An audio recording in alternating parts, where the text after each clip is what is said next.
Bienvenidos al módulo de dermatofisias de piel lampiña, cuero cabelludo, barba y bigote. Mi nombre es Laura Walker y pertenezco a la unidad de micología del Hospital Francisco Javier Muñiz. Las tiñas se adquieren por contacto directo o indirecto con los dermatofitos. Generalmente son de curso benigno.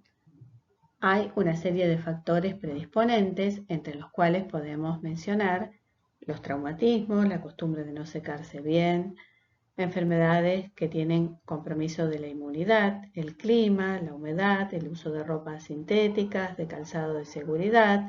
Hay ciertas profesiones o trabajos que tienen alguna incidencia en el desarrollo de estas enfermedades. También podemos mencionar el uso de los corticosteroides.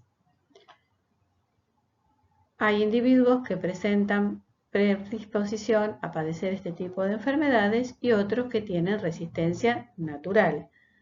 Una vez que los hongos colonizan, se adhieren y luego invaden los tejidos queratinizados, poniendo en juego una serie de enzimas como son las queratinasas y elastasas y otras enzimas proteolíticas que juegan un rol fundamental en la patogénesis de la infección clínica.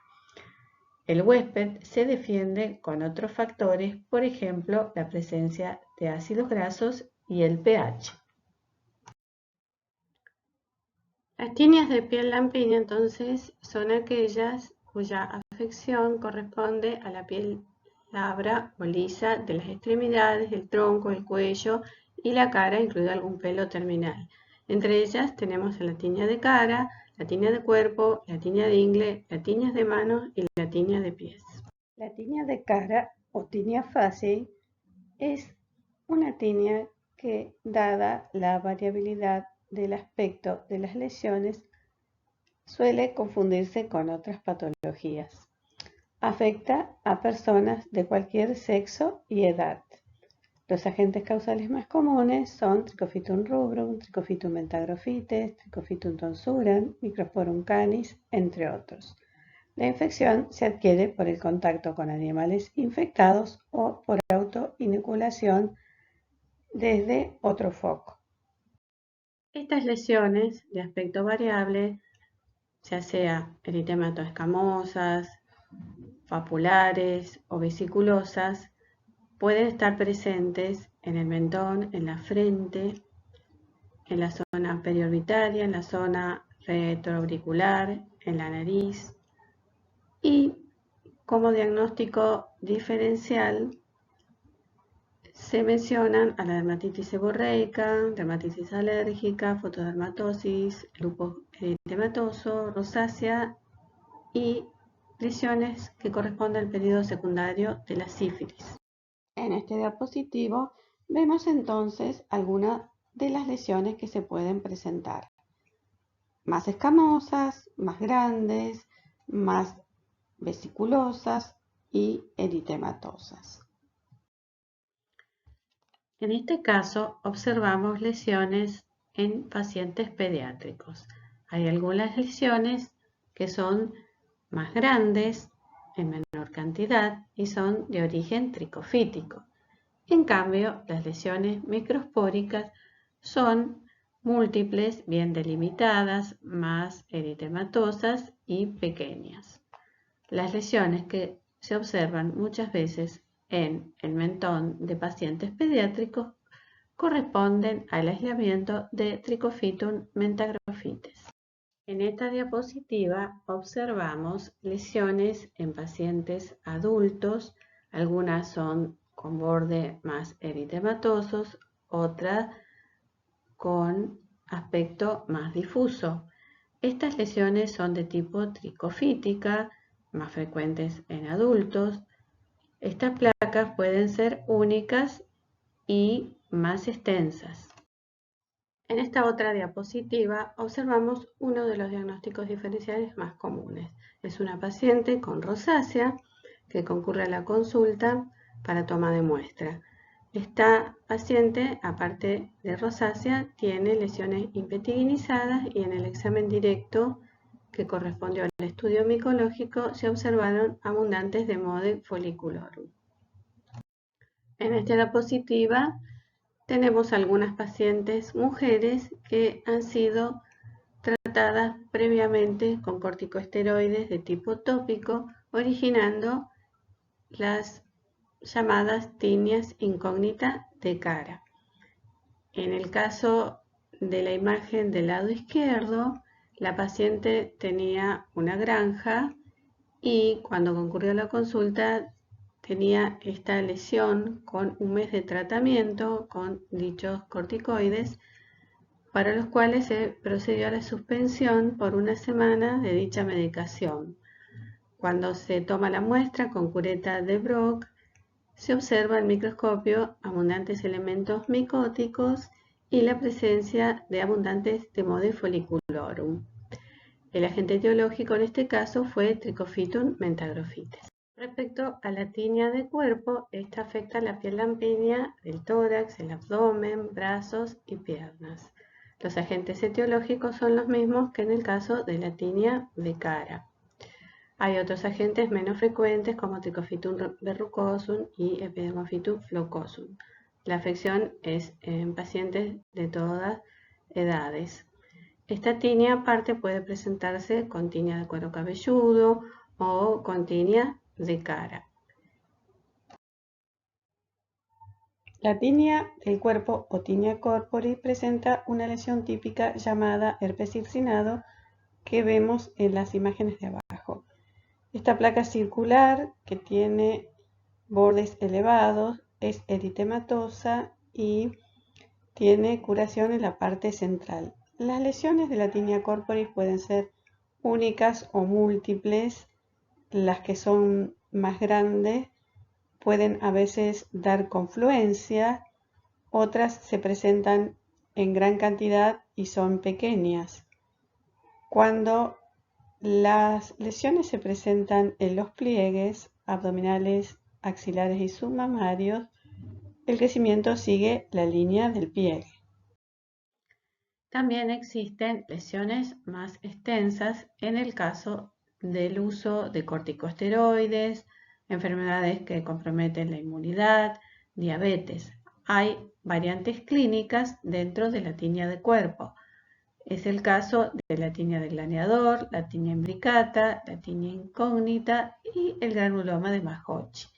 Como diagnóstico diferencial debemos resaltar varios tipos de epitiriasis, también la psoriasis en placa, las dermatitis seborreica, eczemas, dermatitis de contacto, entre otros. Las lesiones de tipo microspórica son más frecuentes en la niñez. Aquí observamos gran cantidad de lesiones eritematosas y muchas veces ocurren en epidemias familiares por adquisición de algún animal pequeño que está infectado. En esta diapositiva observamos lesiones un poco más extensas en pacientes adultos jóvenes. Estas lesiones, algunas son más eritematosas, otras están haciendo confluencia. Y aquí el profesional está tomando muestra con una cureta de Brock para el examen micológico.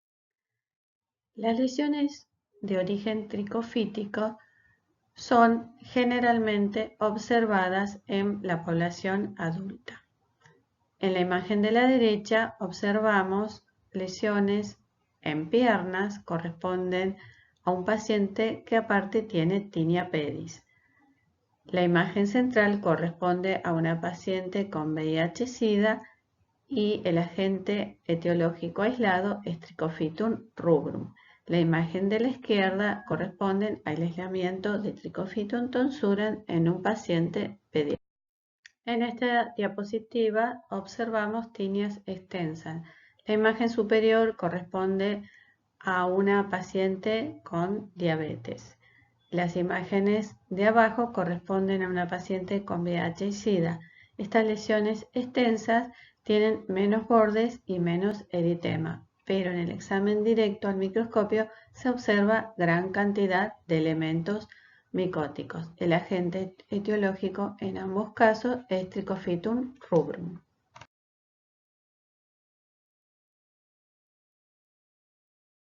La tinea imbricata se ve en pacientes que residen en países de sudeste asiático, América Central, entre otros. El agente etiológico es Trichophytum concentricum. Las lesiones se presentan como placas escamosas con anillos concéntricos.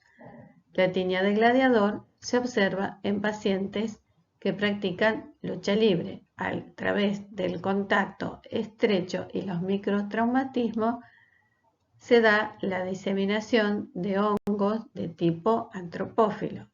Las lesiones se observan en cabeza, en cuello y extremidades. En el granuloma de Mahochi o granuloma de Wilson observamos la aparición de nódulos de consistencia firme, poco dolorosos y de evolución crónica. Existen factores predisponentes y desencadenantes de este proceso que se da en 3 etapas. Por algún tipo de microtraumatismo y la presencia de una tinea previa, el dermatofito ingresa al folículo piloso. Entonces, la afección se ve en la dermis. El agente causal más aislado es el Trichophytum rubrum. La prevalencia es mayor en el sexo femenino, que tiene antecedentes de rasurado del vello de las piernas. Afecta más las extremidades y el cuero cabelludo. Cuando el nódulo es único, hablamos de que la inmunidad está conservada. Y si existen varios nódulos, tenemos pacientes con algún tipo de inmunocompromiso. Por ejemplo, enfermedades como leucemias, linfomas, diabetes, desnutrición y tratamientos con varios medicamentos como por ejemplo pueden ser los corticosteroides. El diagnóstico se realiza por estudios micológicos y fundamentalmente por exámenes histopatológicos para demostrar la presencia del granuloma. Esto es con coloraciones de Paz y Grocott. El diagnóstico diferencial se establece con foliculitis, querión de Celso, eritema nodoso, entre otros. Muchas veces, ante la falta de sospecha de una tinea y confusión con otras patologías, se procede al tratamiento sin ningún tipo de examen micológico previo de las lesiones, dando origen a estas presentaciones donde la lesión aparece más eritematosa, con bordes irregulares, más confusas y de mayor extensión. Por lo cual, cuando el paciente concurre a la consulta y estudio micológico, debemos proceder a la suspensión de todo tipo de tratamiento, al menos por una semana. La tinea inguinocrural o tinea cruris se produce en zonas de la ingle, del pubis, la zona perineal y perianal. Los agentes etiológicos más comunes son Trichophytum rubrum y Epidermophytum flocosum, y en menor cantidad Microsporum canis, Microsporum gysum y Trichophytum tonsura. Esta tinea se ve en pacientes que trabajan mucho tiempo sentados o que están sometidos al calor, a la humedad. Es más frecuente en varones y se transmite por contacto directo o a través de fomites. Es frecuente que el paciente aparte tenga tineas de pies y tineas de uñas. Cuando estas lesiones no reciben tratamiento, se ve una progresión hacia los glúteos y hacia el abdomen. Generalmente esta tinea respeta la zona de escroto y pene.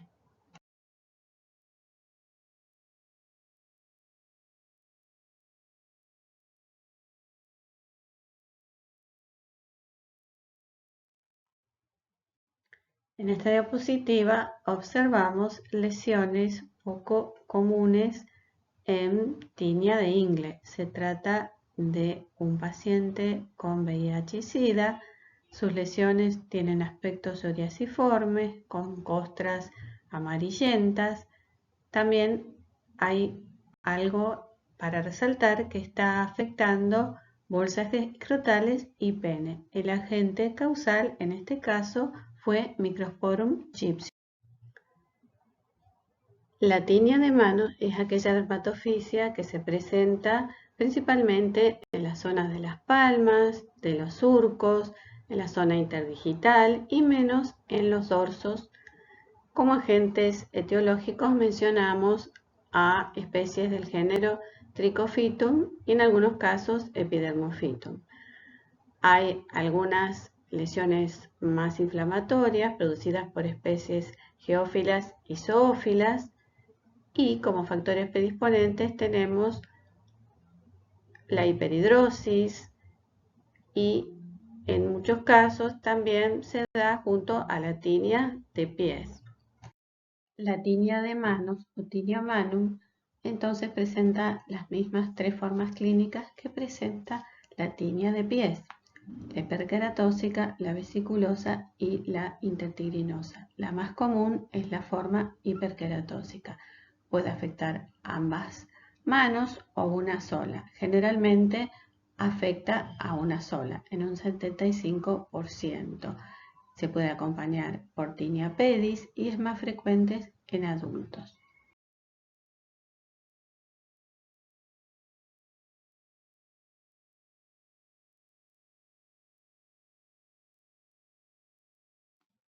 La tinea de pies o tinea pedis es frecuente en climas cálidos y húmedos. La fuente de infección es a través de personas enfermas. Generalmente hay contacto con esporas en piscinas, en baños públicos o por medio de toallas, medias y calzados de otras personas parasitadas. Es casi exclusiva de adultos, muy raramente se observa en niños y se presenta en ambos sexos, predominando en el sexo masculino. No hay predisposición de raza ni de ocupación. La forma intertiginosa es la más común. Esta se presenta con fisuras, descamación de los espacios interdigitales. Es más bien crónica, con prurito y olor. La forma disidrótica es aquella que presenta lesiones de tipo inflamatorio. Luego está la forma hiperkeratósica, que es la más crónica y tiene menos prurito. Existe una forma llamada tinea en mocasín, que es la forma que compromete toda la planta y los bordes, y hay también presentaciones de tipo mixtos. Entre los diagnósticos diferenciales mencionamos la hiperkeratosis plantar, el intertigo candidiásico, los eczemas disidróticos y las infecciones bacterianas, que muchas veces están asociadas. En esta diapositiva vemos diferentes lesiones que se presentan en la tinea de pies. Además, el operador está tomando muestra con cureta de Brock para el examen micológico. En esta diapositiva observamos dos tipos de lesiones en dorso de pie. La imagen izquierda corresponde a una lesión de dorso más seca y escamosa. En cambio, en la imagen de la derecha, la lesión es más inflamatoria, de tipo psoriasiforme.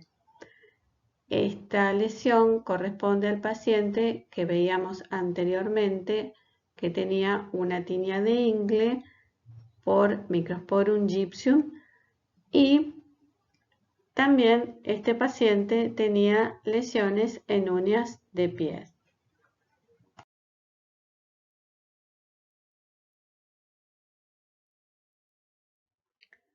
La tinea de barba y bigote afecta la cara y cuello, por lo general en las áreas pilosas.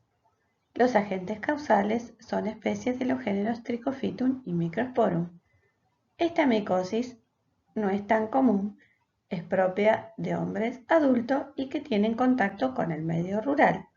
Hay transmisión de persona a persona a través de algunos elementos cortantes como navaja y por microtraumatismos, pero generalmente esto se da por el contacto con animales infectados. Es así que casi siempre está producida por dermatofitos de tipo zoófilos. También entonces intervienen las cepas antropófilas. Puede ser de tipo eritemato escamoso y también de tipo inflamatorio. Esta tiña, en su inicio, se parece a la tiña del cuerpo, ya que existe una placa eritemato escamosa, pruriginosa y con pequeñas vesículas.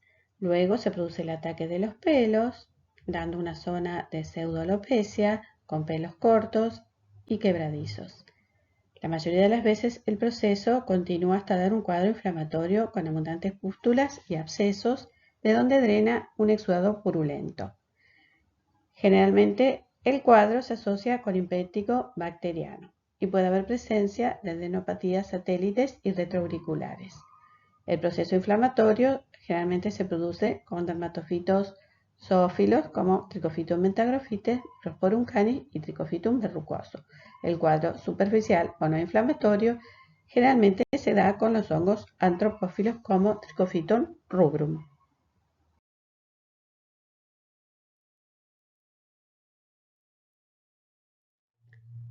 En esta diapositiva observamos imágenes de un paciente que concurre a la consulta por presentar lesiones escamosas, algunas inflamatorias. Cuando se realiza el estudio micológico, el resultado obtenido fue el aislamiento de Trichophytum mentagrophytes. El paciente era mago y trabajaba con un conejo.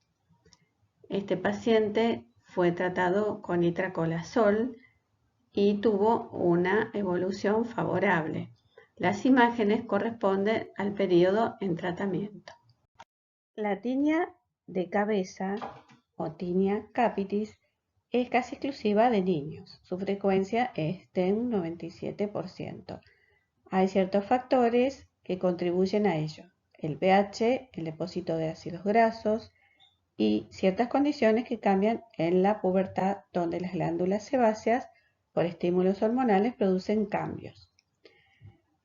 Los ácidos grasos involucrados se consideran entonces similares al derivado del ácido undesilénico. En adultos esta tiña es más rara.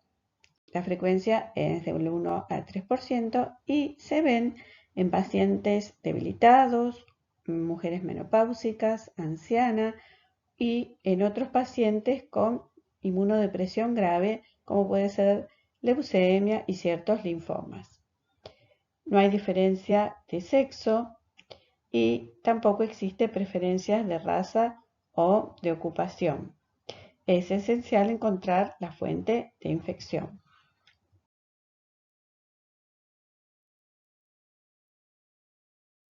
La tiña microspórica está producida por Microsporum canis y Microsporum udwin.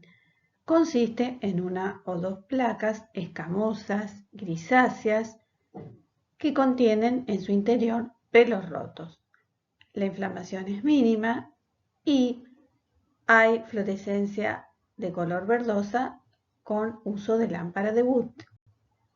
En la tiña tricofítica, que está producida por Trichophytum tonsuran y Trichophytum verrucosum, vemos una presentación más difusa de evolución crónica, muchas veces pasa desapercibida, hay alopecia discontinua y se produce a cualquier edad.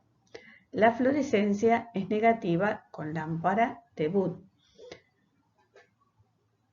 En el caso de la tiña microspórica es frecuente en niños y en algunos casos en pacientes muy debilitados.